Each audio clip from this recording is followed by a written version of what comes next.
The tribal priority window was a good first step, and it was a step that had Jeff Blackwell and I both worked on wireless issues when we were in ONAP. This was a good 8 to 10 years in the making.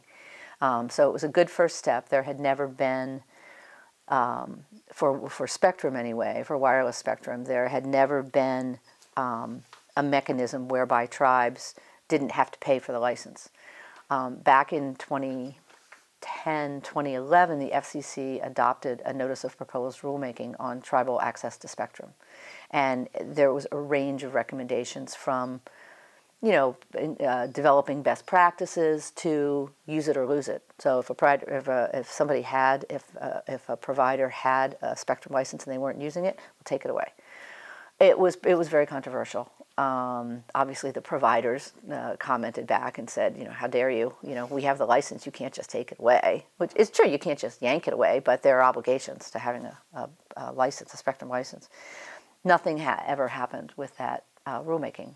So it's been 12 years now, and it's still a notice of proposed rulemaking. The tribal priority window, though, was a good first step.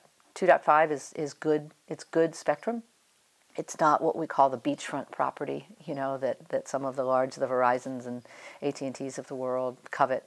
But it's a great first step. And the fact that the way that the FCC typically allocates spectrum is through an auction, and its highest bidder wins. So you can imagine who wins. It's the providers. An individual tribe would have a difficult time without expending a huge amount of money to win at auction. So the Commission created this tribal priority window. It was based on a tribal priority window in the radio broadcast world. And their initial estimates were, the FCC's initial estimates were, maybe 8, 10 tribes will apply. Well, that was kind of a rallying call for all of us to show them up. And I think there were 400 applications. Not necessarily 400 individual tribes, because there were different tribal entities that applied as well, but roughly 400. So the hope is that there will be other opportunities like that this isn't just a one-shot deal, that when there are other spectrum auctions, that the FCC will adopt a tribal priority window, because this one has been wildly successful.